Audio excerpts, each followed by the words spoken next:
Okay, hi everybody. This is A7X fan Ben. Welcome to episode number 6 of the Pirate CSG podcast. Today we're going to do a set review of Crimson Coast. This was the second set in the Pirate CSG series. It came out in 2005. It's one of the most popular sets. It got a lot of favorite votes in the survey that I ran, and it didn't get many votes for least favorite survey. So overall, it's a really cool set. It has a lot of parity. There's not a lot of really bad or amazingly good game pieces. It's just a really strong set overall. And without further ado, we're going to get into it. So instead of saying all the stats and abilities for each ship like we did in the Spanish main set review, we're just gonna go through each one. So if you want to follow along with us, if you don't know what the ships and stats are, you can go to miniaturetrading.com, and then at the top you're going to hit main menu, and then you're going to go to trades, and then you're going to go to search for a miniature. Or you can just go to the Pirate CSG homepage, and then you're going to click on the game Pirate CSG, and then it'll show the different expansions for the game, all the different sets. So you can click on Pirates of the Crimson Coast, and then to get it in the order that we're going to do it in, you can click on the number sign on the top left, and that'll sort it by number, and then you can hit Extended Format, and then that will show you all the stats and abilities of the ships all on one page, so you don't have to click each one individually.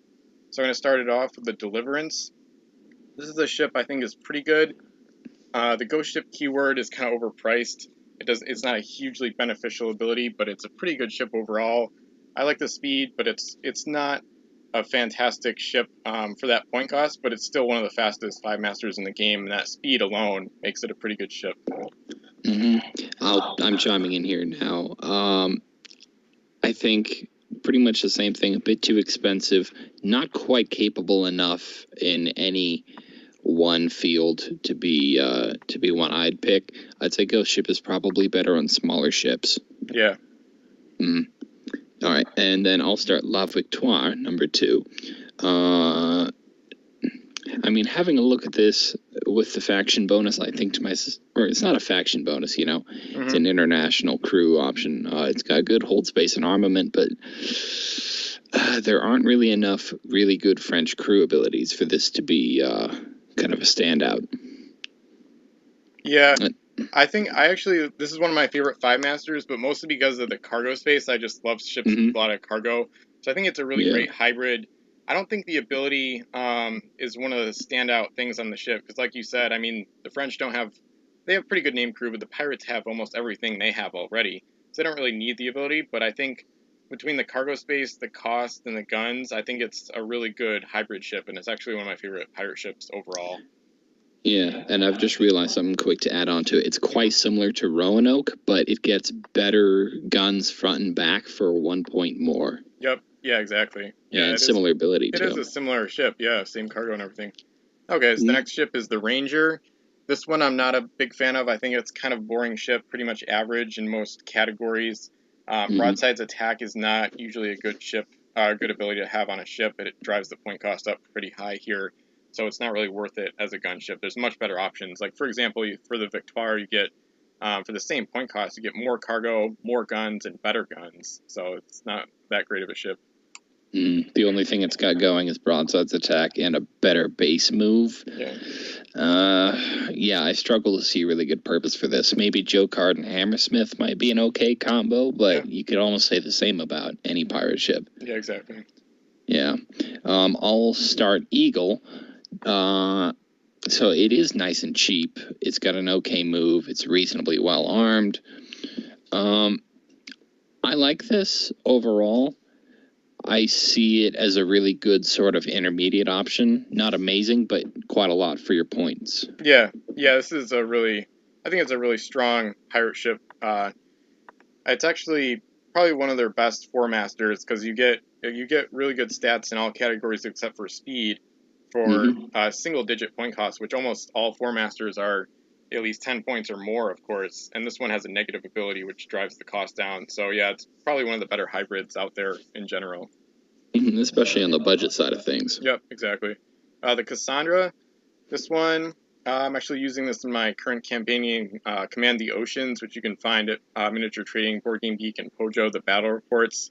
I'm really excited about the game. But the Pirates actually started the game with this ship, and they've done pretty well for themselves. And this is one of the big reasons why. It has a lot of cargo, good speed. People might not like it a lot because the Eagle, you get better guns for less points, but the Cassandra is more of a durable gold runner, in my opinion. It has a nice spying ability, so it could be a pretty good ship to raid enemy gold runners with. But overall, it's a pretty strong option as like a gold runner with decent armament in terms of gold runners, and also really durable too. And going by the mix of the ability, the speed, the size, and the cargo hold, I'd say it would also make a competent boarder. Yep. Although I might set this up with, say, a Helmsman and Revolution Devereaux, which increases its spying abilities, but also makes it a really good home island raider. Yeah, that's a good point. Arabella is the next one we'll be doing. Very similar to Cassandra, or Cassandra, however it's pronounced. Slightly better guns. I think it's a little bit too middle of the road, considering that Eagle is also in the set, and is just overall kind of an inferior ship. Yeah, I'm not a big fan of the Arabella. This is kind of a forgotten about ship, but for good reason. It's not, it doesn't stand out like the Eagle and the Cassandra do. Like, the Eagle is really cheap and gives you good all-around stats. Cassandra has a big cargo hold, and it is a nice gold runner, but Arabella doesn't really have anything. She only has 4 cargo, which is okay, but she doesn't really have anything that makes her stand out, so it's not a great ship, really. And then La Morte de Yarborough. This one is pretty solid. The ability is definitely a good offensive ability. I like that 2L gun at the front. It makes the armament pretty solid. It's not going to be one of the best mid-sized gunships in the game, and it's definitely not a great hybrid, but I think it can be a kind of an underrated support gunship and or a little bit of a hybrid. It's okay. It's nothing really special for its point cost, but if, say, this was something you pulled out of your first pack, this would be a viable, usable ship. Yep, absolutely. So Santiago is... it doesn't have an ability that matches its guns. It's got an offensive ability that just doesn't match. Yeah. It's not very fast. It's not all that cheap. I guess it's got cargo space, but it's just too unfocused and too expensive. Yeah, I'm not a big fan of this, and especially the Pirates got Capitaine Cheval in the Pirates of the Caribbean expansion, where they got a crew with this ability, so you can put him on any ship if you want. So this, like you said, the ability and the guns are totally at odds with each other, and other than that, there's nothing really to get excited about. Yep. And then the Amity, this one is really cool. It's based on a historical ship, which also showed up in Fire and Steel. This one's a good gold runner, has the ghost ship keyword, which is neat, and then it has a lot of cargo and a lot of speed. The guns are almost as bad as they can get before the Corsairs showed up, so it's definitely not a combat ship whatsoever, but that's totally fine because it's a really quite a good gold runner. I would agree. I think this is obviously a gold runner, and it's a well-focused one. And like I mentioned, Ghost Ship is better on a smaller ship. This is being a mid-sized ship is an ideal candidate. You could either use this as a really quick, but also hard to hit gold runner. Maybe with those abilities, it might also make a good home island raider. Yeah, that's a good point. And Treasure is the next one. Kind of a niche ability, not great cargo space. I'd say this is potentially a very good offensive ship if you know you're going up against somebody who's got a lot of forts. But even then, there are probably better multi-purpose options for cheaper. I get the feeling that this is not as good as specialized ships get. Yeah, I like it overall as a ship. I think it would be perfect at maybe like 11 points. But I think it's a little expensive for what you get, but I still like the ship overall. The next one, Adventure. This is actually one of my favorite ships in the set as well. Similar to the Eagle, it costs 9 points, 5 cargo spaces, L-based move. It has average cannons, and then it gets +1 to boarding rolls in addition to schooner. So overall, it's a pretty nice package. Similar to Eagle, I would say it's one of the nicer hybrids out there, and people looking for a good cheap option that can do whatever they want. This ship can definitely be multi-purpose. Just throw a crew like Hammersmith on board, and I'd say you've got yourself a really good, kind of cheap, but all-around solid ship. Although my only complaint is it's probably a little bit slow. Yeah, definitely. Let's see. After Adventure comes Gilded Monkey. Now, Gilded Monkey is a really strange ship. It's got uneven armament. I mean, it's a home island raider, but it's not fast. It's not super well armed, or it just seems like another one of those ships that's made a little bit too expensive because it's got a good ability. Yeah, this it's interesting because it's kind of strange. Once again, kind of like the Morte de Yarborough, kind of like a hybrid that might be able to surprise some people, but definitely not one of the best ships the pirates have. It's a little slow to take advantage of the ability, and the armament and the cargo hold are both a little bit lacking to be like a specialized gunship or a gold runner. So, the Duke is next. This one is really expensive because of the ability. L-range cannons cannot hit this ship. Other than that, it's pretty average, except for the speed is really good at S+L. So this one is pretty good as like as a gunship that's pretty fast and has a nice defensive ability. But you can find better options for 15 points, but it's a pretty solid ship. It has two standout qualities, the ability and speed, but other than that, it's not the best gunship in the world. Yeah, it's reasonably quick. It's not especially well armed. I'd say that I want to compare it to a ship like Signet from Fire and Steel, because it's kind of the same thing, but it's a more expensive version with slightly worse armament, although this, because of its speed, may still have its own use. Yep. Yeah, its own niche. Next is Charles. It's not quite a good multi-purpose ship because its base stats aren't quite good enough for its ability to accentuate them well. Yeah, this one I would usually put a captain helmsman on. You would have reasonable guns and speed and cargo, but for 14 points you could get the Eagle for the same point cost and have a much better overall ship. So kind of lackluster. Yep. Agreed. Sorry, what were you gonna say? Agreed. Yeah. The Bonnie Liz, this one's one of the best gold runners in the game. Amazing cargo and speed for a 2-master. The speed's quite good. It's not like the best ever, and then the ability doesn't really matter. English crew can use their abilities, but the pirates don't need that because they have such great named crew. This one I usually kind of pair in terms of familiarity. I usually pair it with the Bloody Jewel, which is a similar ship from Revolution that basically is the same thing almost, that just costs 2 points less because it has like a negative ability. But even though this one's more expensive, it's still a great gold runner. I would usually put a helmsman or an explorer on and just send her out to get a lot of gold. Personally, I would like to contest that, where you said that it's not that important for English crew, because I've thought that putting, I think, Rise of the Fiends, Hermione Gold, and Trevor Van Tyne on this ship, because they're linked, it'll give you, SSL move. Yeah. It'll leave you with 4 cargo spaces, but also kind of decent 3-mass firepower for 15 points total. Yeah, it's a pretty good combo.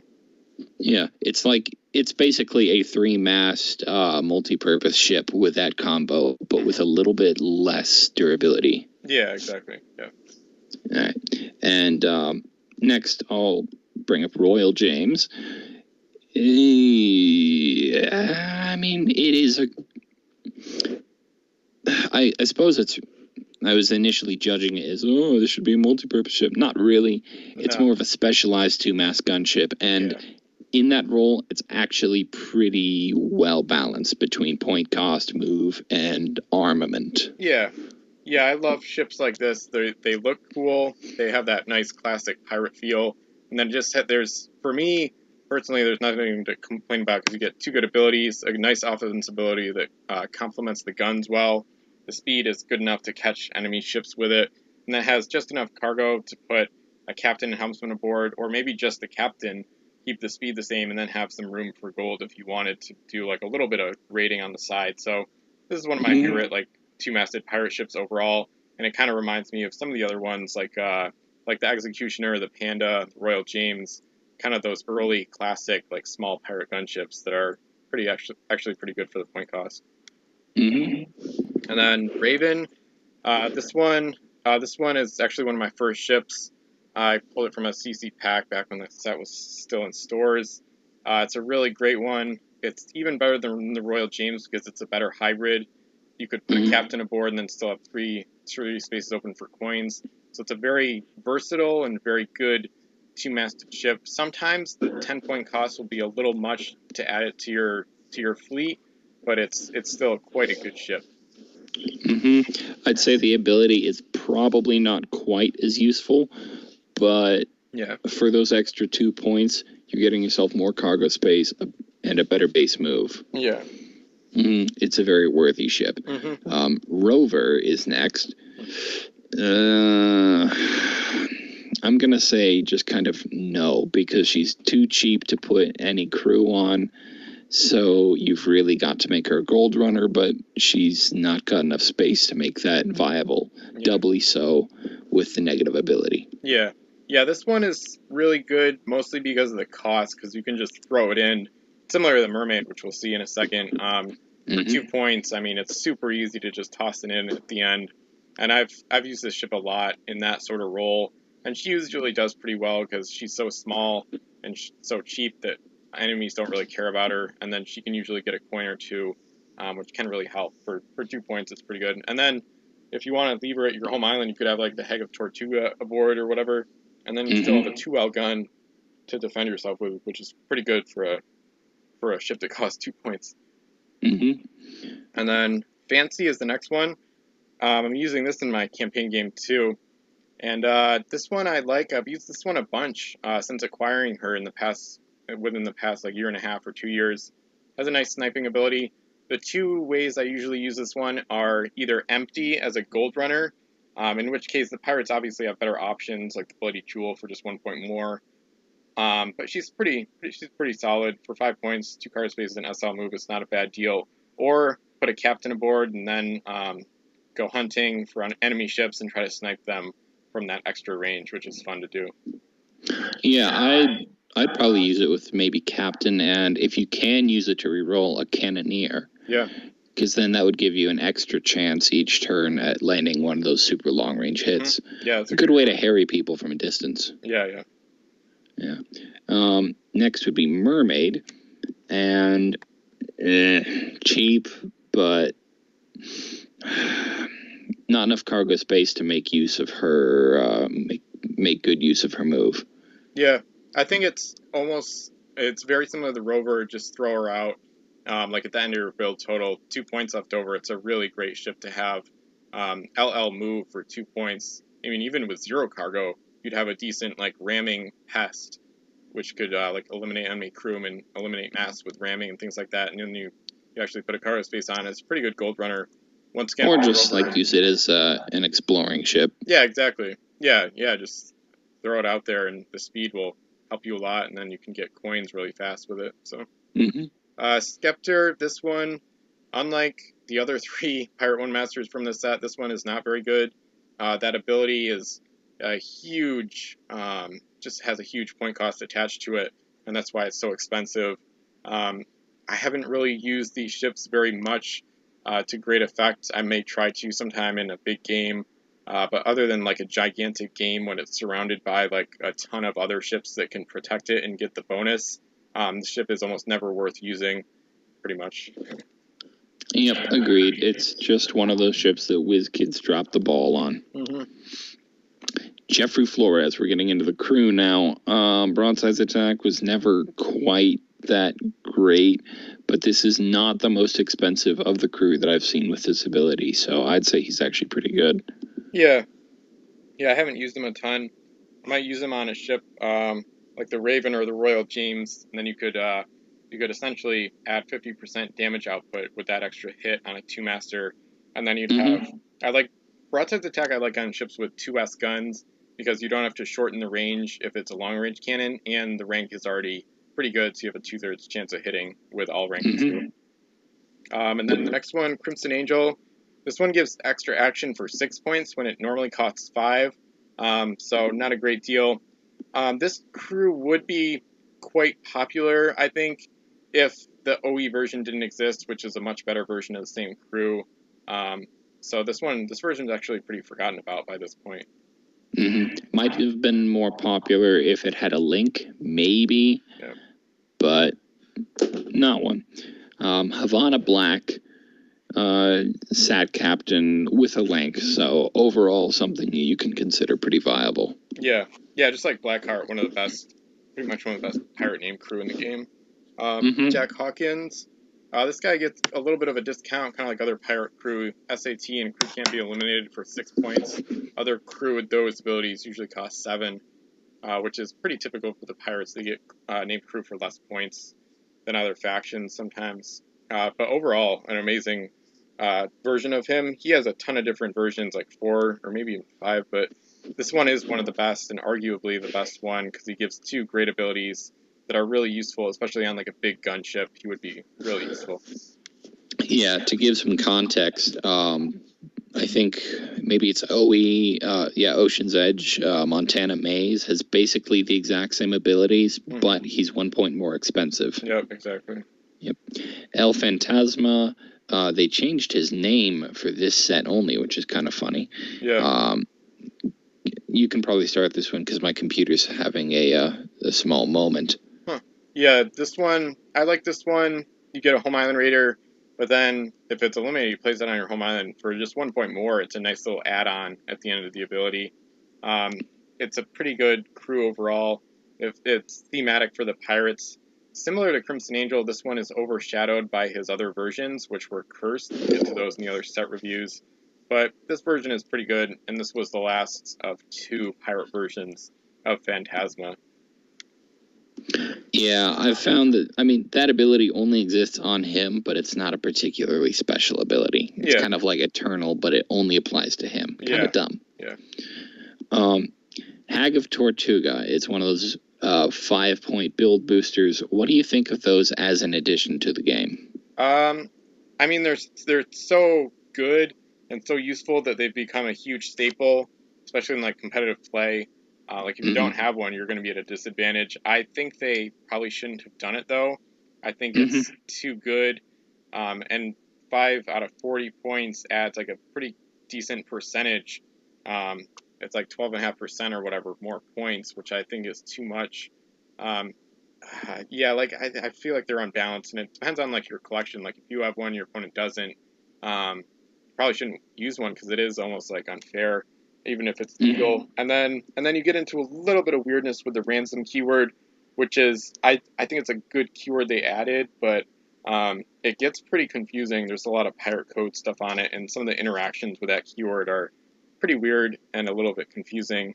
So I think it probably wasn't the best addition to the game, but it happened so early on, and they're such good crew that they inevitably became a staple, and they're not going anywhere at this point because they're that good.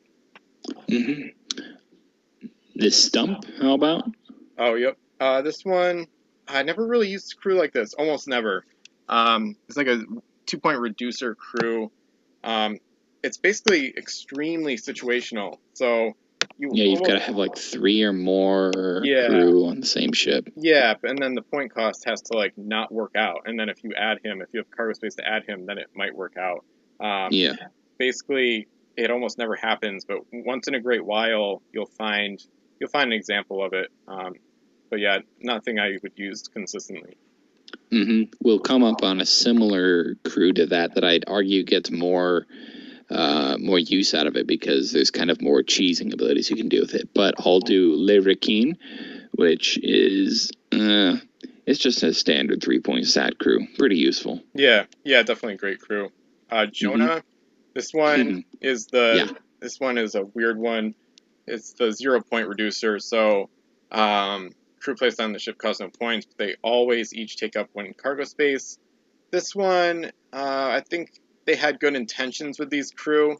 Unfortunately, people completely messed up the ability to an extreme degree that totally has confused people for over a decade now. Honestly, people still get it wrong all the time. You see people on the forum about it or in the fleet section they might build a fleet and they think it's 30 points, but it's really 55 because they thought this meant that they could get a ton of free crew on the ship. And then even then, after they discovered that that's not the case, they try to exploit the cargo space thing. So they put it on like a treasure ship, like the Bauchuan or whatever. So then they try to do that. I don't think it was a great addition to the game, just because it's not really WizKid's fault. It's just it confused so many players like so many times with the rules. It's just a headache.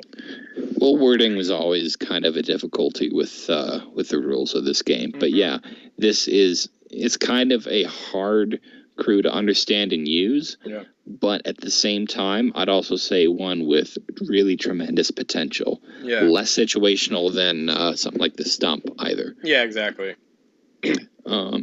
Bloody Jake, yeah, +1 to boarding rolls. For 3 points is a little bit expensive. I believe, I want to say Jenny's Red Rampage had it for 2 points in Spanish Main, and they both have links, so you don't really have any excuse to use this one. Yeah, exactly. Yeah, and I talked on the other podcast about how I think it's overrated, but yeah, 2 points is the right cost. So it got even worse in Barbary Coast, he costs 4, which is just insane. So yeah, but at least he was a promotional crew there instead of standard pack fare. Yeah, exactly. Next one, Maurice Aristide. This one is one of the best crew in the game. We saw this in this SM set review with Jenny Gallows. +2 to a coin when unloaded at your home island. This could easily cost 5, 6, or even 7 points, and it would still see usage because it's a game-winning ability, like I already talked about on another podcast. Yeah, the addition of a link, regardless of how useful it is, does make this crew extra viable, I think. Okay, yeah. Yeah.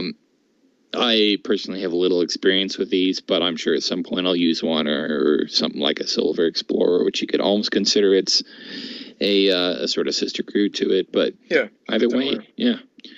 Dead Man's Point. Yeah, I really haven't used forts all that often. I love forts. Yeah, strikes me as a good combination of armament and ability overall. Mm-hmm. Yeah, it's a good fort. Almost all the forts are pretty good for the cost you pay to set them up. This one has the cargo wrecking ability, which is really amazing. The number of guns and the accuracy of them is pretty average for a fort, but the ability makes it stand out and makes it pretty awesome, actually. So now we're into the English, my favorite faction, HMS Goliath. This one is a pretty average 5-master. Nothing really stands out. I'd say maybe the best attribute is the cargo space, because you can make it like kind of like a big, slow hybrid a little bit, but definitely not one of the more interesting or one of the better 5-masters England got. Nothing super exciting. I'd say maybe a Rise of the Fiends Thomas gun on board, and you get yourself a pretty solid, big, durable, multi-purpose ship, but there's probably better stuff for that. Yeah. Yep. HMS Viceroy is next, and I don't know, looks pretty average. It's got an okay ability, but aside from that, it's just Yep. Yeah, I agree. I actually think this ship is pretty boring. I'm not a huge fan. It's funny, though, this ship is playing like a big role in my Command the Oceans campaign game. I'm about to write a battle report later tonight, so if you're listening to the podcast and you want to see this ship in action, things got pretty interesting with HMS Viceroy in my game today. But anyway, so I'll continue. HMS London, the English actually launched her today in my game. This one is an amazing gunship. 11 points gets you really good cannons and a good base move for a 4-masted gunship. The ability is pretty much irrelevant. It doesn't make the ship any better. But luckily it's a cheap one too, so it doesn't drive the cost up unnecessarily, like a broadside attack on like a ship with rank 3 guns. But HMS London, overall, the bang for your buck is almost as good off the charts. Yeah, exactly. Almost as good as you'll ever find on any 4-master, with only competition being like the Gallows and maybe like the Franklin. So. HMS London is one of the best 4-masters released, because you've got top-tier firepower, you've got good cargo space, you've got okay move, very low cost. The ability's kind of irrelevant because of how situational it is, but even if you took that off, you'd still be looking at an amazing ship. Yep, exactly.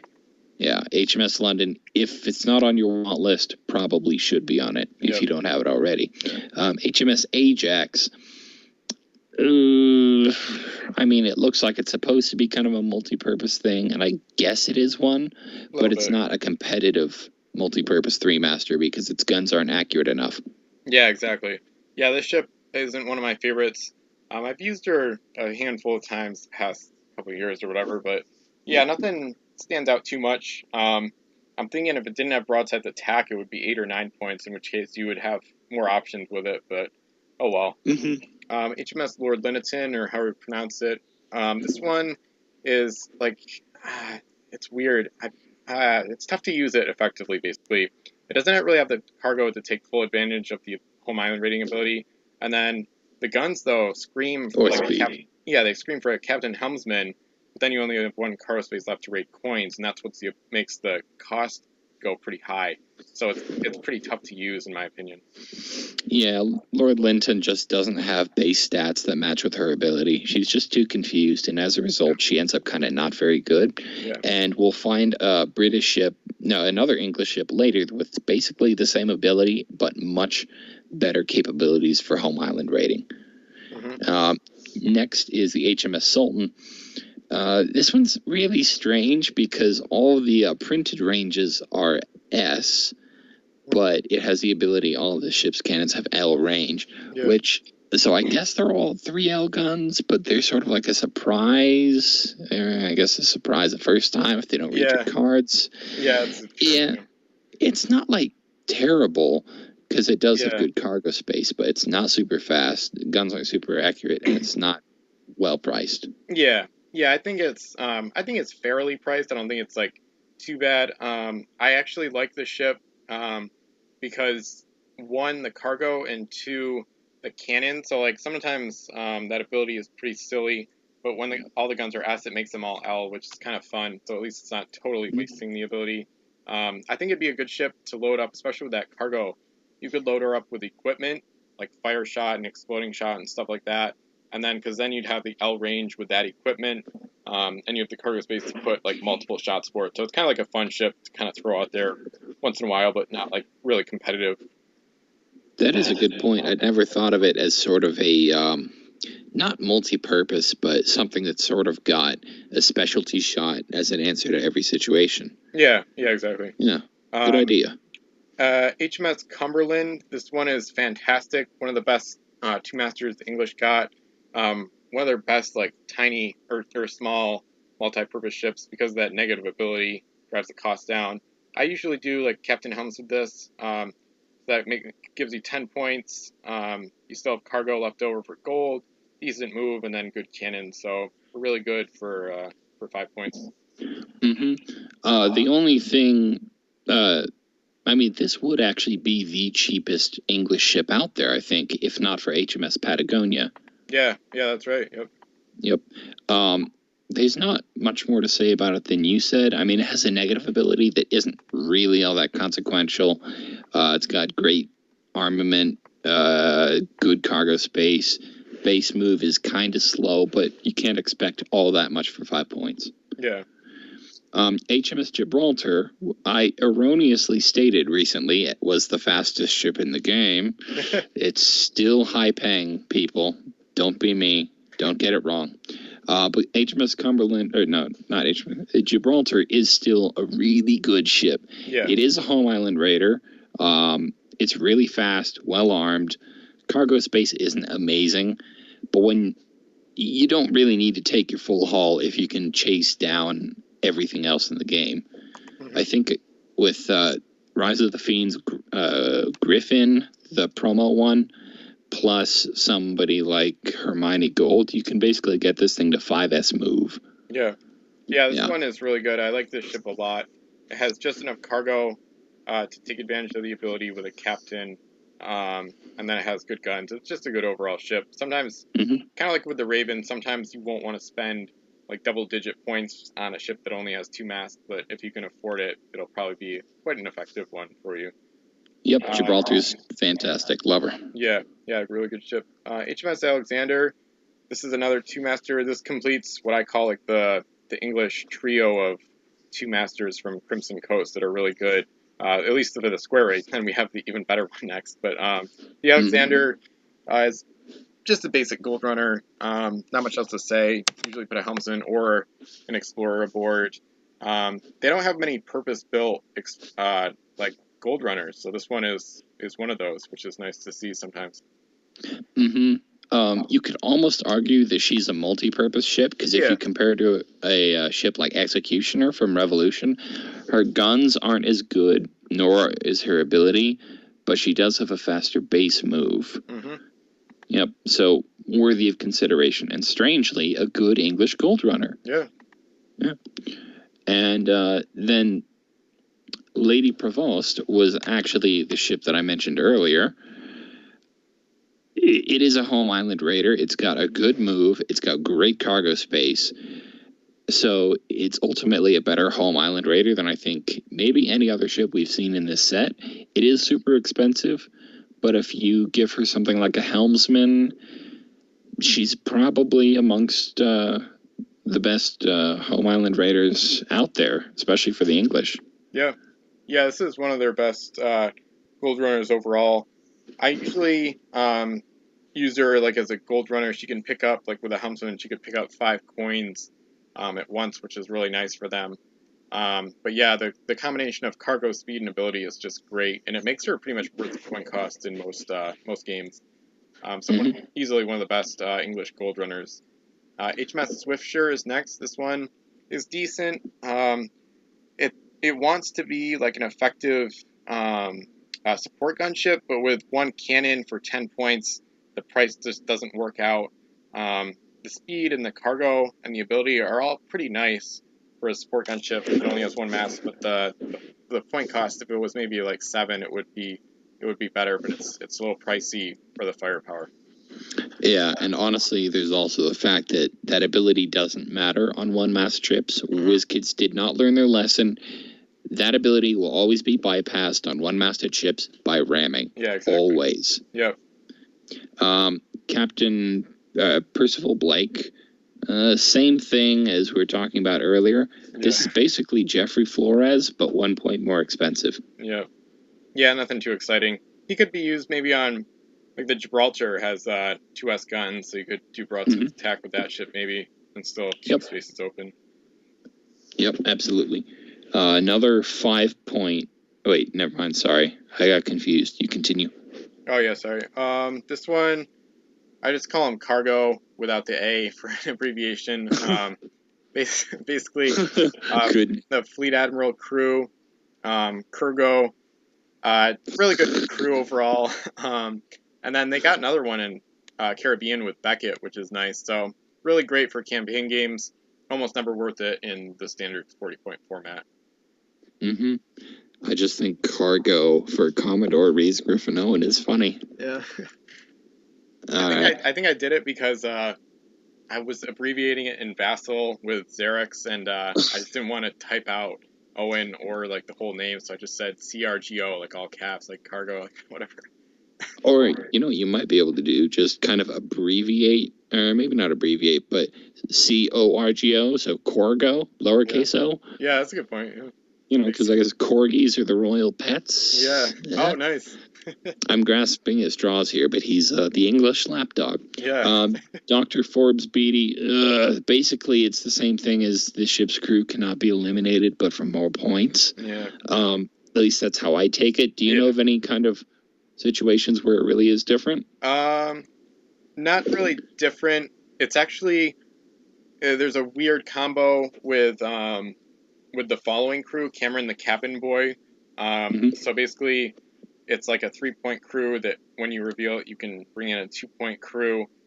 So it's a weird thing where if you get, I guess, quote unquote lucky, I mean, you wouldn't be lucky to have your crew eliminated, but if you choose Cameron the cabin boy for elimination from an opponent, you can flip him multiple times to bring in extra crew, but it's so situational and unlikely to happen that it's mostly irrelevant in like 99.9% of games.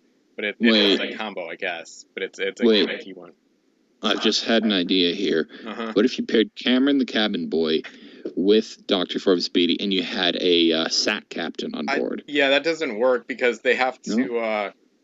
It has to stay eliminated or whatever. So instead, it doesn't work. It's been a rules question like multiple times. It's a good idea, but it'd be too overpowered to pull off.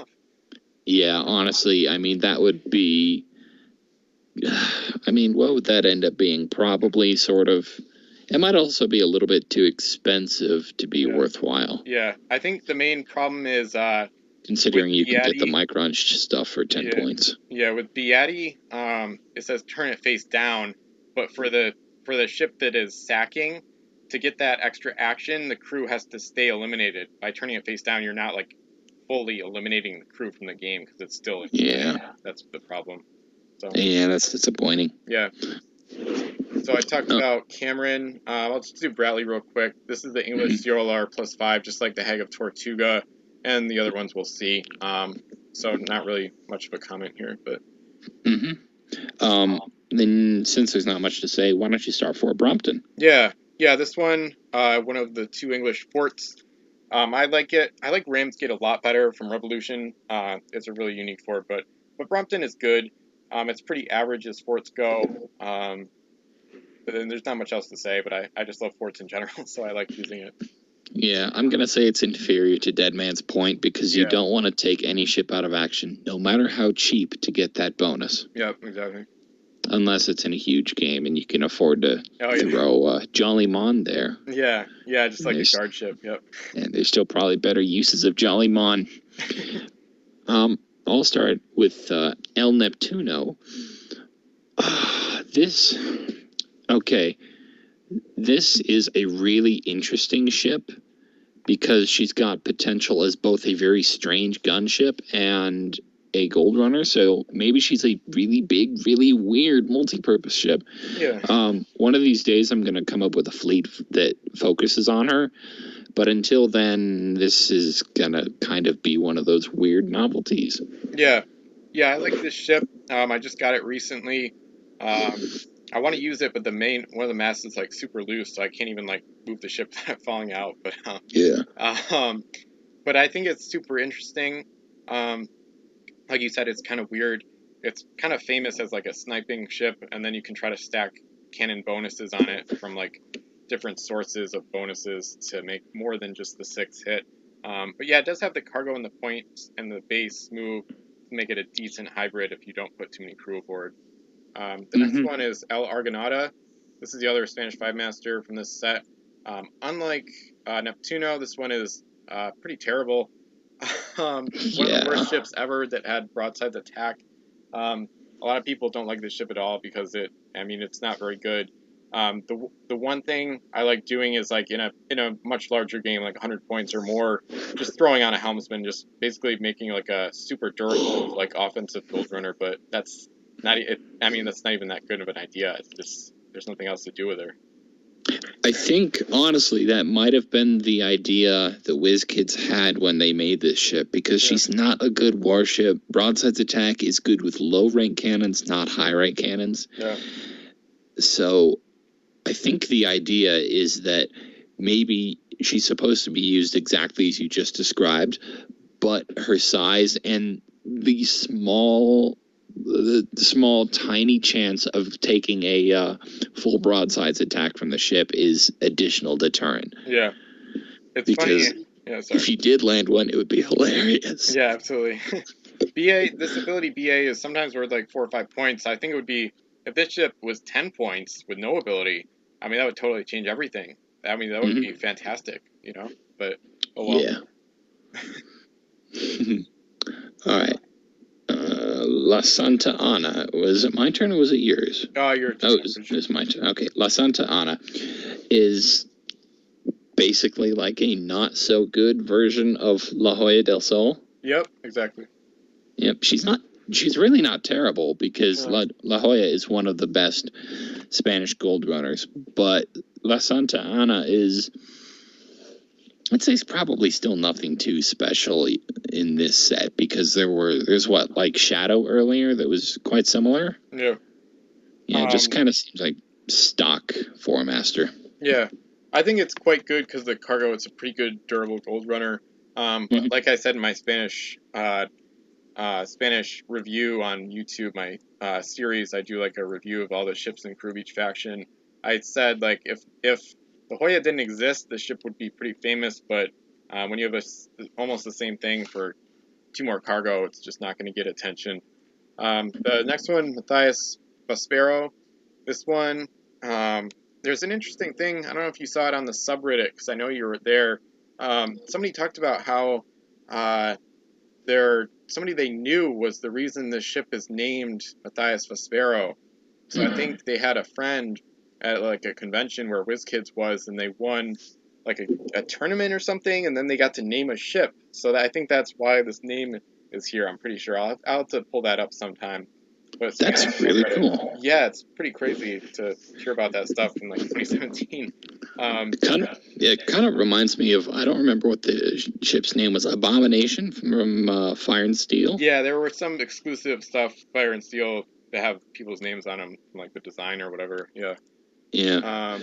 Overall, by the way, though, this ship is extremely average for a 4-master. She was just launched in Command the Oceans recently, but other than that, I don't really have anything else to say about her. Yep, honestly, she's just kind of a stock 4-mast gunship is what she is. Yep. Like, she just basically looks like every single set's SE edition boxed ships. Yeah, true. Yep. El Rayo, or Rayo? I'm going to say Rayo. Yeah, I think so. Kind of the opposite of, what was that one ship? Mermaid, maybe? The opposite ability. Yeah. Scepter. Yeah, that was it. Not well armed, not a good cargo space, not cheap, I guess kind of fast, and the ability's just too situational. Yeah. Not a good ship. No, the point cost is way too high. Both of these abilities were overcosted. I actually made a 6-point ship. Yeah, I made a custom called El Trueno a while back to like complement it. It seems like that ship would have been released at some point because this is only the second set. They had so much time to make like a sister ship, but whatever. That's not a reference to Initial D, is it? Wait, what was that? It's not a reference to Initial D, is it? I have no idea. Okay. Yeah. Probably a little bit too niche. It's a weird show that I watched a while ago. Oh, okay. Yeah. All right. La Trinidad, this is one of my oldest ships, but she's never impressed me. The ability and the cargo are solid. Not too expensive, but I mean, you're just not getting a very good package. You're not getting much of anything for the 9 points. Yeah, you're right. It looks like it's supposed to maybe be a boarding ship because it's got that ability and it's got, a good cargo hold, but it's just not fast enough and it's not cheap enough to quite make good use of that. Yeah. La Bahama is next, I believe. Nope. Yeah. We've seen better Home Island Raiders in this set. Yeah. Yeah, I don't like this ship at all. She doesn't really have much going for her. I don't really get this ship at all. Yeah. Agreed. Moving on, El San Francisco. This one is actually really great. One of the better Spanish 2-masters. It pretty much has good or great stats in all categories. Similar to the London, though, the ability is really situational. When touching a pirate ship, you can take the treasure, but outside of the ability, though, just great stats, which makes her a very good hybrid ship. Mm-hmm. She's, well, I guess one word would be bueno, because she's Spanish. But, I mean, what do you complain about? Even if you took away that situational, niche, weird ability, she'd still be amazing. Yeah, exactly. Yep, just good, period. Mm-hmm. El Montanez... I mean, I struggle to see any situation in which this ability is any good. Good gunship, but outside of that, bleh. Yeah, I find this one hard to use because once you start putting that captain helmsman aboard, she pretty much needs both. You get into 14 points, and then you only have one space left for that trade. The ability just doesn't really help her. It'd be better if she had a more like gunship type ability. Like if it shoots 8 points, eliminated like a crew once return on a hit, then it would be great. But kind of middle of the road as is. So. Yeah. Basically, when you compare to San Francisco, it's... Oh, yeah, it's terrible. Yeah. The next one, El San Salvador. This one is similar to the Cutlass pirate ship from Revolution. But anyway, I like... this is just another ship I like. I just love like 2-masted schooners that have good fast-paced moves and good cannons. And there were a lot of those in Crimson Coast and Revolution. So this is just another fun one. I just like ships like these a lot. They just... there's nothing to complain about. And that ability is actually slightly underrated, especially going up against like Paradis de la Mer or something like that. You can totally neutralize like a powerful fort with like a small ship, which is fun. Yeah, I mean, I'm sure this ship has her uses in the right situation, but if you did need to neutralize Paradis de la Mer, you'd want, there was like a 3-mast version of this that belonged to another faction earlier in their set, wasn't there? Yeah, the pirates have the Windjammer. It's a pretty good ship, but for the Spanish, this one it's a pretty good ship, pretty good sport gun ship. Fair enough, though in most situations, you probably wouldn't use her over Francisco again. Yeah. La Rosario, I guess this thing is supposed to be like a ship that rams over and over again. So if you could find a crew that paired with that, this would be good, but I'm not so sure. Yeah, I don't... I basically, the two uses I like for her are an empty Gold Runner. Spain has better ones for the point cost, but she's not bad. The speed and cargo for the cost isn't bad. And then the other usage is like a flotilla tug, because the base moves are affected. So something like that would be a decent roll. Not the best ship for it, but pretty solid.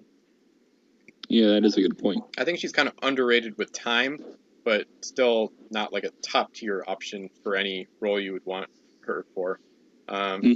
Next one, this pronunciation. Guy, yeah, I'm not going to bother with the name right now, but extra action for 6 points, just like Crimson Angel, so overcosted, but still a great ability. So I mean, it's worth at least 6 points, if not 7 or 8. So a good. Yep.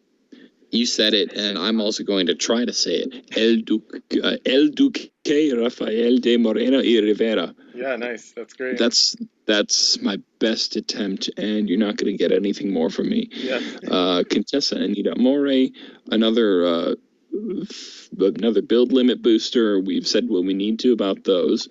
Yep. So I'm going to hop on ahead to Inquisitor Sebastian Blanco, another 2-point reducer, and equally kind of... Yeah, I don't think I've used him yet in a game. I haven't found like a Spanish ship that would need that situation. But and then moving on, we got another Doctor crew. This one is Urbano Javier.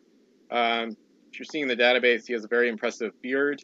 But other than that, I don't see anything that is interesting about him. Yep, nothing fresh about this over Dr. Beatty. Yeah. All right, Augustine Covas. Is this ability worth 4 points? Not to me, no. I think 2, 3. 2, yeah. Isn't there like a 2 or 3 point option in another set? I think some of them were 3. It was like, I don't know. It's strange because I didn't know this until like last year. Wolf talked about it in the rules thread, or maybe it was this year. But icebergs aren't considered like as part of the terrain. It was like a retroactive like edit. I don't know. It's very confusing. Like supposedly people were supposed to know that the old abilities of this were supposed to like exclude icebergs, but it only says islands, so it makes no sense. And that just makes the ability worse. So yeah, I'd say no more than 3 definitely, and even 2, it wouldn't see usage a lot. I think it would be quite good if you could string terrain together, which is a fantastic house rule that a lot of people have used, and I do that all the time. But other than that, not worth the points. Yep. What do you think of El Castillo del Infanta? I like it. I pretty much like all forts, except for, well, actually the 2 that I don't like as much are coming up. But this one, the cannons aren't very accurate, but you have 5 of them, and you can re-roll. shoot one of them. Yeah, exactly. So for 3 gold, it's pretty solid. We'll see Spain's best sport in the next set, but at least they got 2 here, and because they got 2 here, they actually have 3 total, which is more than anybody else got. The other factions got 2 or 1. The Americans only got 1. So I think it's pretty cool. El Puerto Blanco, because I don't really have anything else to add on to that, is this is weird. It's another one of those where you have to kind of waste a ship to give this thing its full ability, and it's not super well armed. I mean, maybe if you had if like the ship that was there also had the ability to, look at things on other islands, but that might not be legal. Yeah. This one is, like I was just alluding to, this is one of the forts I don't like as much. It's pretty weak, so it doesn't have a lot of firepower, and then you can eliminate it pretty quickly with like 4 hits. And then the ability is kind of weird. I don't really like abilities that seem kind of unrealistic. The flavor text does explain it, but I don't think I've used that ability in a game yet. Maybe once or twice, but not really. So it is a weird fort and not one of my favorites, actually. Unlike the other ones. So. Moving on, La Magnifique. This one, I'm glad I get to talk about this one. This is my first 5-master ever got. One of my oldest ships. She was France's flagship for a long time in my collection. It's actually a pretty solid ship too in terms of actual gameplay. It wastes some points on broadsides attack like some of the other ships in this set, like the Argonauta and Ranger. But with all that cargo and pretty decent guns, you have a ton of options for named crew or hybrid type options and things like that. So it's a fun ship to consider, and I think it's a really beautiful one too. Yeah, I used to have this ship until I broke it. But yeah, very, very pretty ship and viable despite the fact that her ability makes her a bit expensive. Yeah. La Ville de Paris is next. More well-armed, not quite as good cargo space, cheaper but also slower, defensive ability. I don't know. I guess it's a little bit more tanky. Yeah, oh yeah. You're not looking at something like El Corazado here. Yeah. But what you're getting is actually quite nice if you throw a captain and helmsman, maybe some other stuff on board. Yeah, I like this ship quite a lot. It has a really nice defensive ability. I just love this ship. And it's also based on the real ship, which fought was at the Battle of the Saints in 1782. So I love my naval history. So I love seeing this ship in the game, and I was really excited to get her. But yeah, I like this ship because it reminds me of historical ships, because realistically, these huge men of war would be slow, and they wouldn't take damage with every hit, and they'd be pretty well armed. So I like it a lot because it's historical, because it actually did exist. There was a real ship, and also it was a ship of the line, and the stats and ability reflect like what like a 3-decker would actually kind of perform like in the game. So it's not a wicked good offensive option, but I just love the ship for the reasons I talked about. So the next one, Le Dauphine Royal. This one is quite good, probably the best of the 3 the French got in their first set. This was the set that French were introduced in. I should have said that in the intro. So they're the new factions. They got a lot of ships.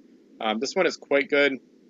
It has a nicer point cost. It's kind of cheap for the cargo and firepower you get. The ability is mostly irrelevant, but it's quite a good ship and also pretty like the other ones. Yeah, I'm not really super wowed, but considering what else you can get for about this point cost at this size, she's probably... I mean, she doesn't have quite as good a hold space as some of her competitors, but she definitely has better armament. Yeah. Aside from that, there really isn't a lot to say. So I'll move on to La Possession.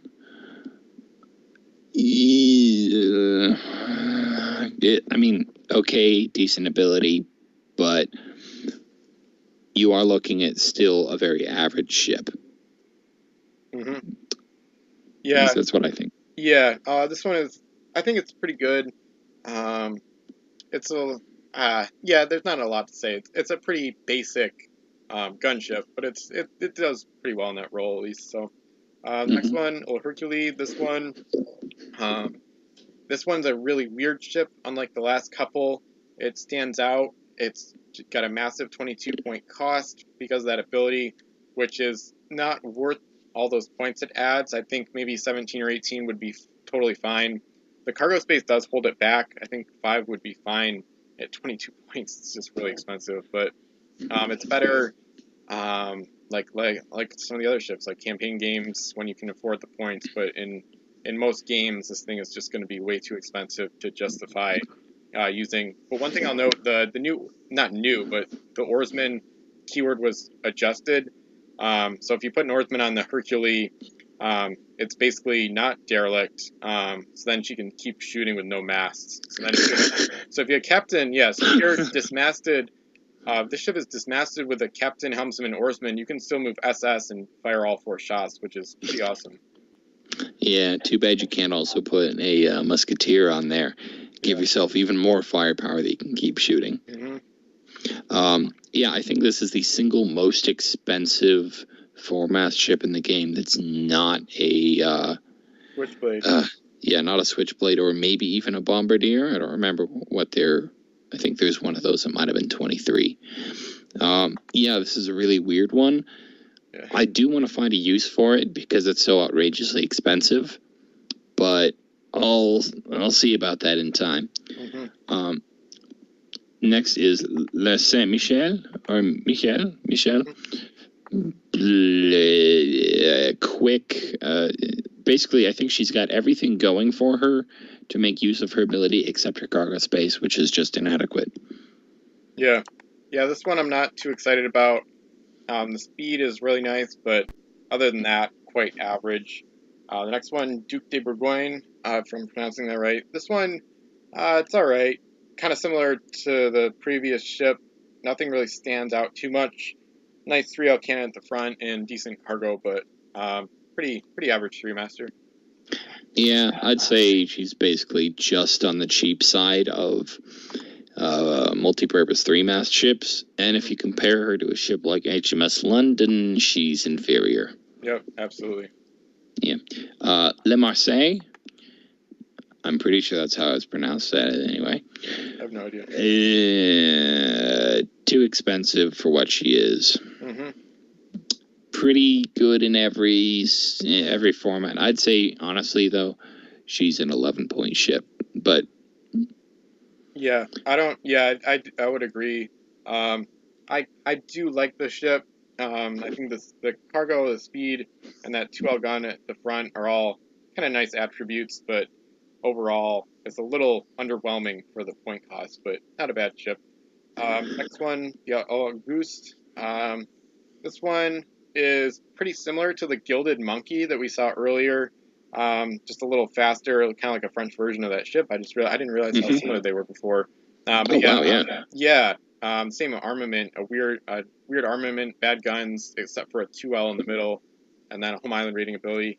Not a bad one. Kind of just tough to use. Kind of like a weird, pricey hybrid, sort of. Yeah. I'd say the only difference between this and Gilded Monkey is I think Gilded Monkey was a schooner and was 1 more point. Yep. That's the difference, but otherwise they're both kind of, you look at them and you go, for about 4 minutes before you don't use that ship. Yeah, I've had that experience pretty much, yep. Yep. L'Orient, another forts cannot hit this ship thing. Not very fast, but again, in the right situation, I imagine she's invaluable. Yeah, I think it's alright. I like the other ships like this with that ability better. I just don't like average ships, so since she's average in every other way, I won't like her. Whereas the next ship, I doubt you feel the same way about. Yeah, I love. Yeah, this is one of my favorite French ships in the game. I was actually going to make a post about it too, because I was using it in Command the Oceans, and I always have a good time using this ship. Has a nice ability. It has the speed and the car space to take advantage of the ability and maybe raid enemy gold runners. You could send it out as a hybrid. I'm using it right now as just a resource gatherer in my campaign game. You could even use it as a decent gunship, but you'd probably want to get gold at the same time, because one of the cannons is rank 4. and it's not super well armed, but I just absolutely love this ship. It's really cool. I look at this and see a really good boarding ship because she's quick, she's got fantastic cargo space, and a good ability for the kind of ship that you'd want to board with, because you wouldn't want to get pinned and stuck to the ship you've just tried to board. Mm-hmm. Exactly. If they decided to fire back instead of run. Yeah. Yep. La Cleopatra. So it's another home island raider, but it's got. Wait, I look at this and I compare it to what was it, L'Auguste, or was it Le Marseille? Auguste. Whichever one we were just talking about. This is like that, but it's got better armament and it's a little bit cheaper. Yeah, but then it has less cargo and slower move, so it's just like a trade-off, basically.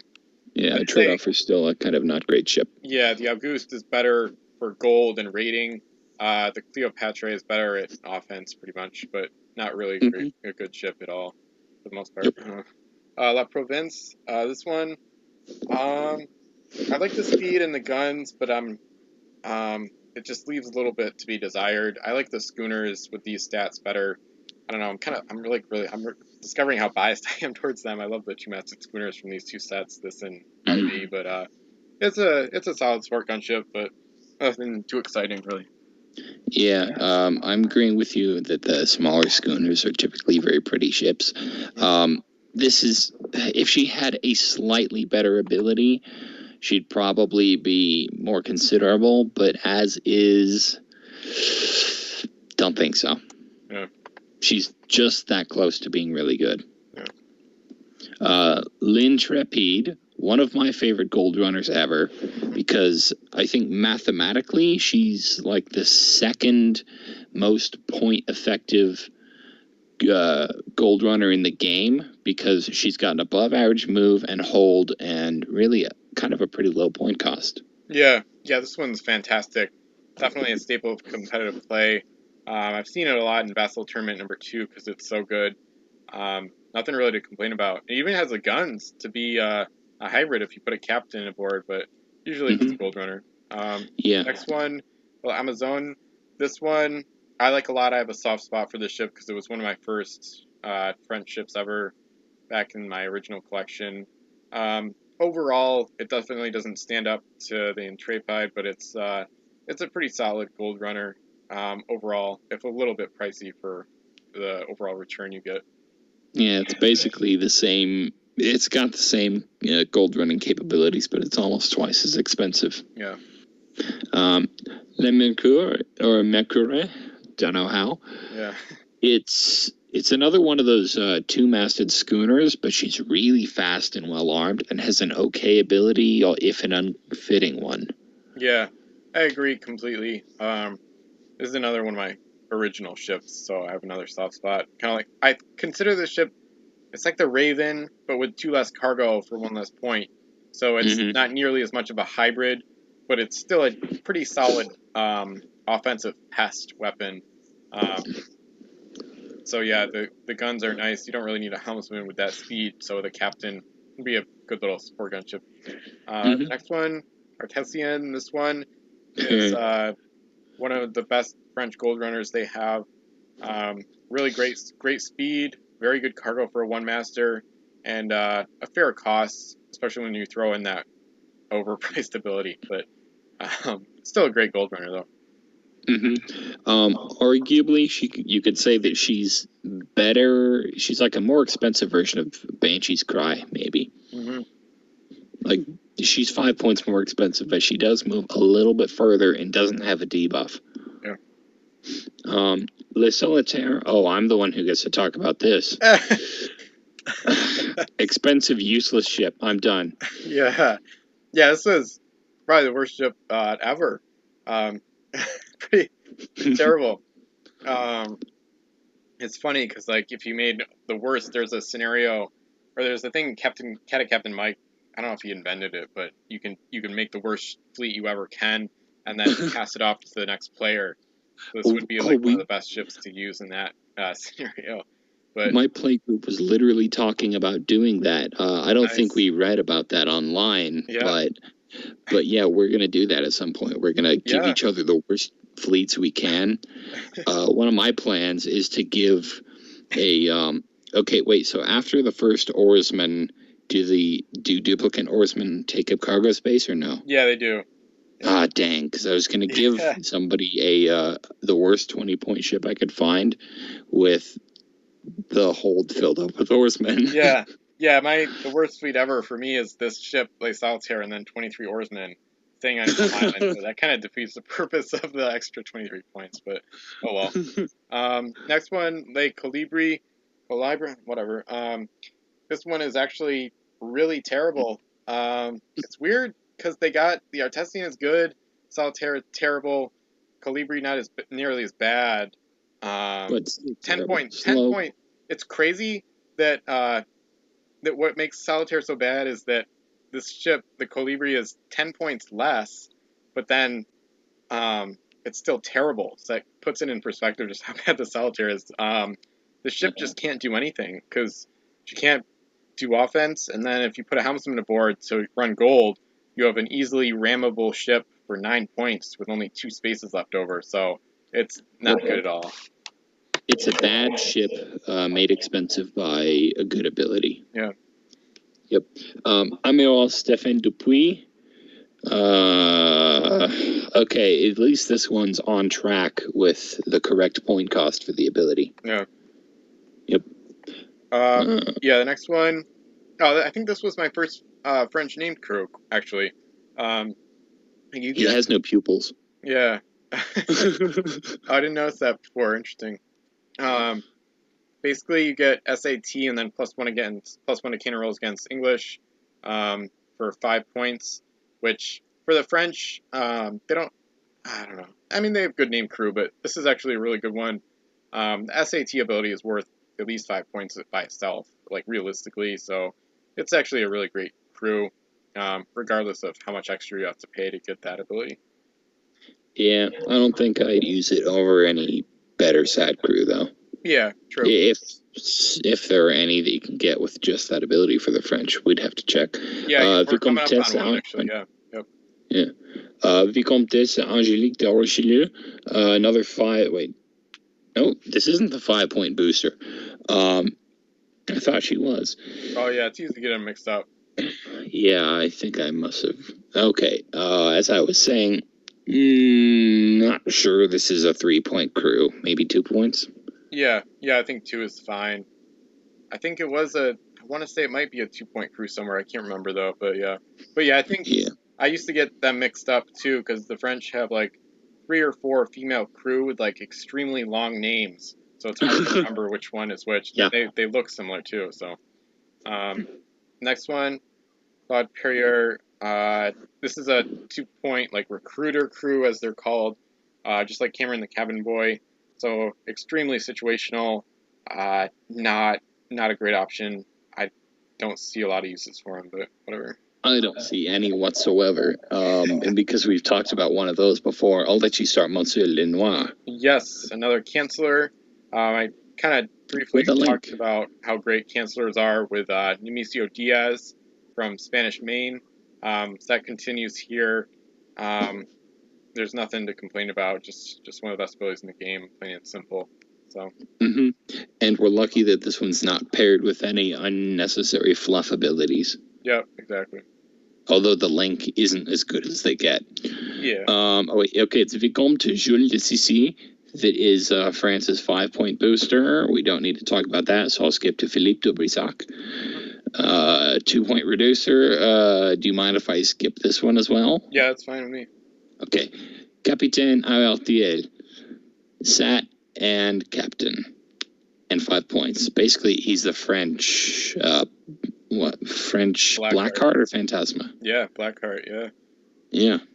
Yeah, SAT captains are great, so he really makes the French more viable and like competitive builds, things like that.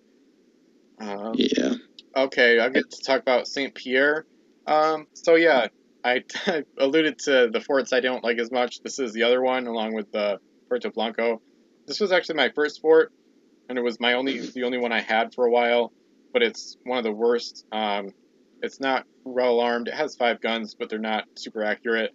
And it has a weird ability. If a ship docks to this fort and unloads at least 4 gold, it can be given a second action that turn.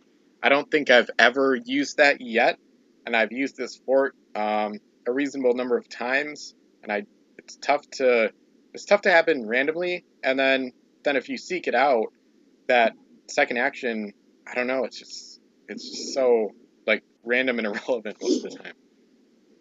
Yeah, I look at this and I just think to myself, this is like a worse version of that one Spanish fort that we looked at earlier. Yeah.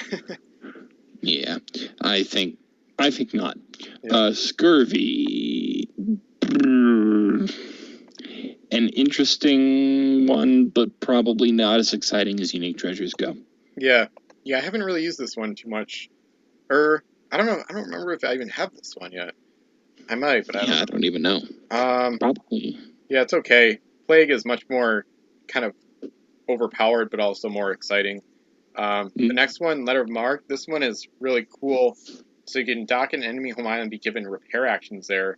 And also, forts cannot fire on the ship unless the ship fires on them first. So this is a really cool, unique treasure. It's also really thematic, thinking about privateers and things like that back in the Age of Sail. So it's a really cool UT that they did. It gets pretty interesting with different abilities. How would this interact with a home island raider? Yeah, I mean, you still have to leave on the next turn. Yeah, that's the problem. You still have to leave if you can on the next turn. I guess you could. Does that mean you could repair, and then on the turn of your last repair you can steal? Maybe. I don't know. The ability says dock, so I don't know if you have to move away first. I don't know. Yeah, that's a good question, though. There's a ton of questions you could come up with for this one. Some of them are in the pirate code, if you're listening. But probably not all of them. So, yeah, I know. Yeah, we could ask it. After Letter of Marque is Buried Treasure. That's the sound I make when I'm reading it because I'm trying to catch up. This is the same as that one Rum Unique Treasure from Pirates of the Caribbean. I don't think this one's all that exciting. Yeah. No, I prefer the other versions of it more. It's not too good or anything. So. Yep. Dry Powder? Yep. I think this was my first Unique Treasure, actually. It's pretty solid. I like it.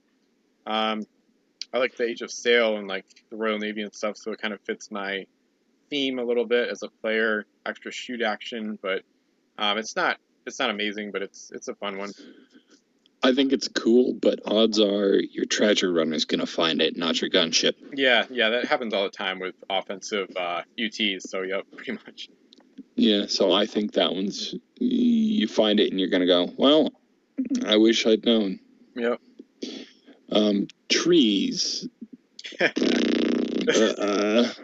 one is so weird.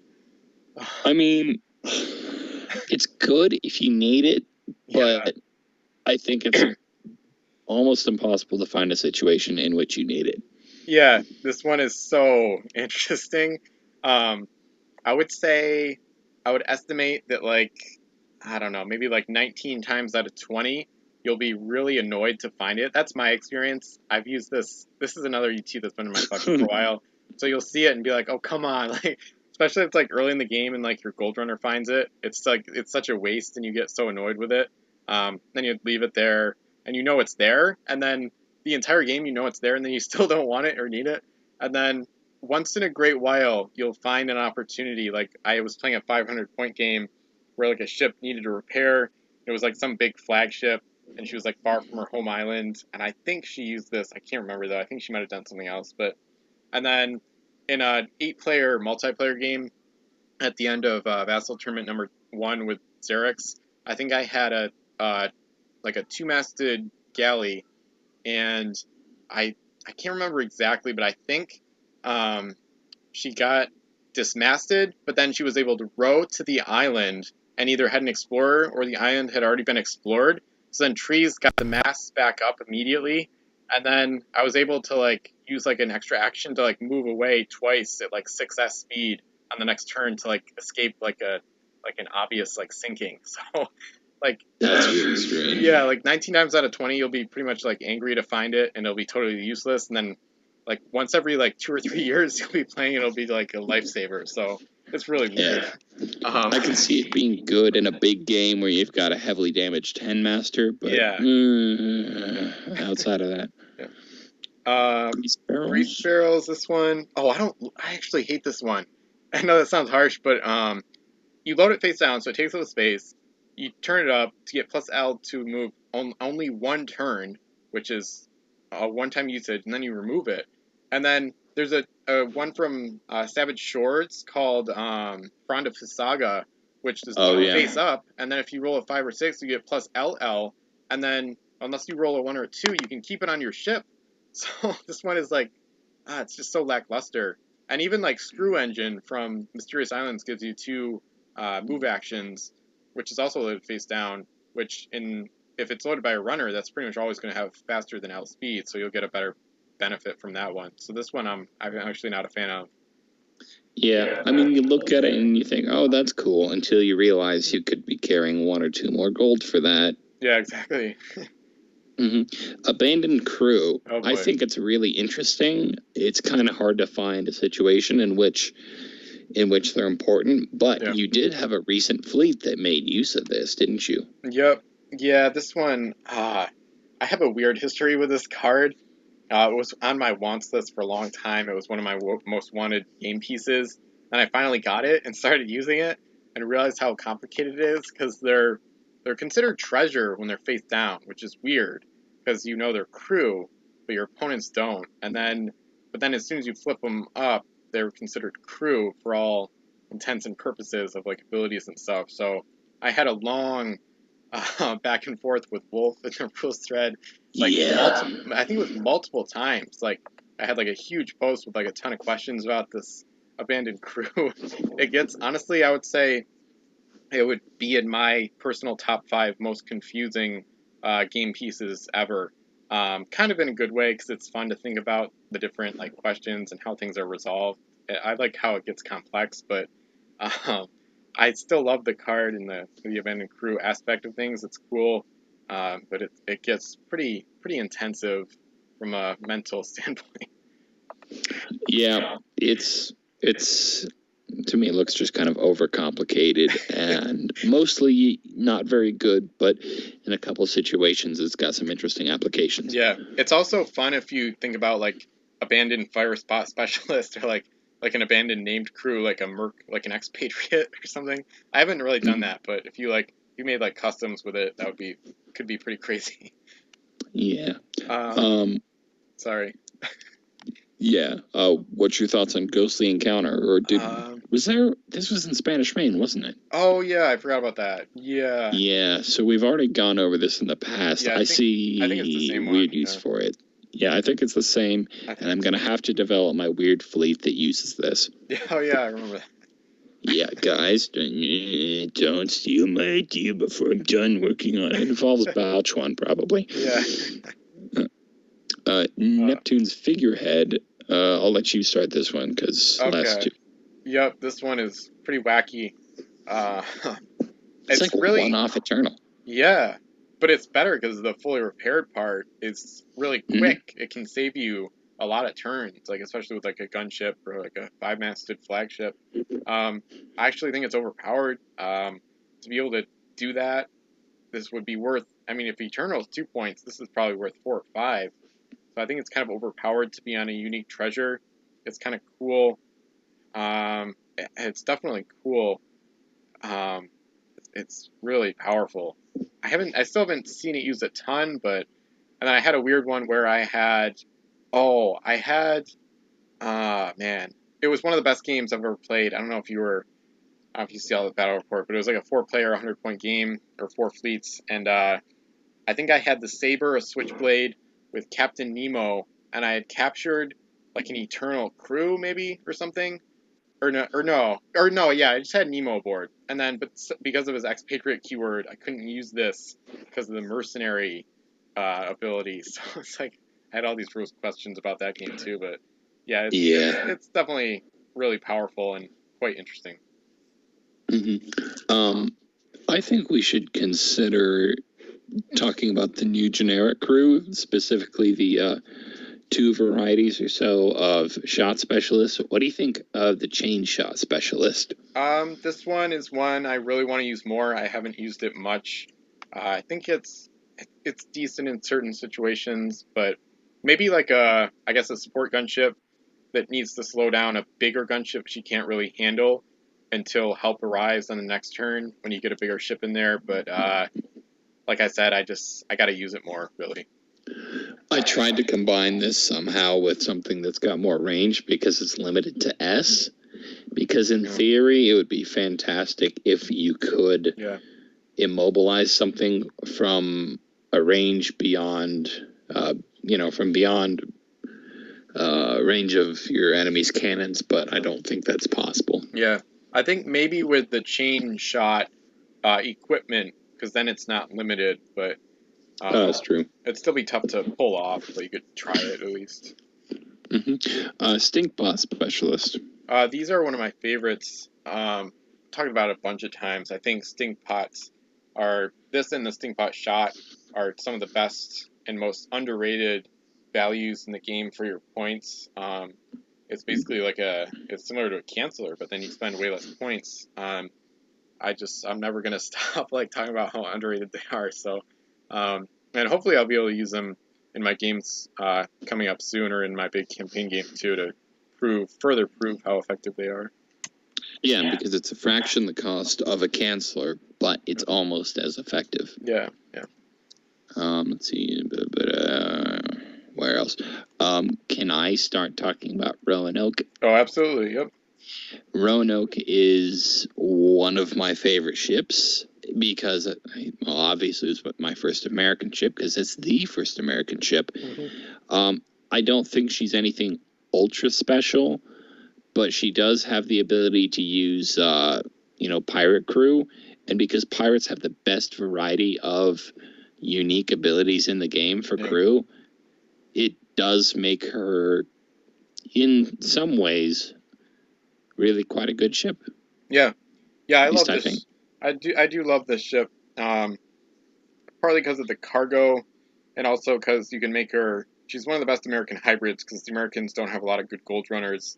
Most of their 5-masters are really brutally effective, like gunships. So this one is more of a hybrid, which is fun. Which reminds me a little bit of Victoire from the same set. Yep. Similar cargo. Because they're almost identical. Yeah, and kind of reverse abilities a little bit, but it's a really good 5-master and a cool way to introduce the Americans.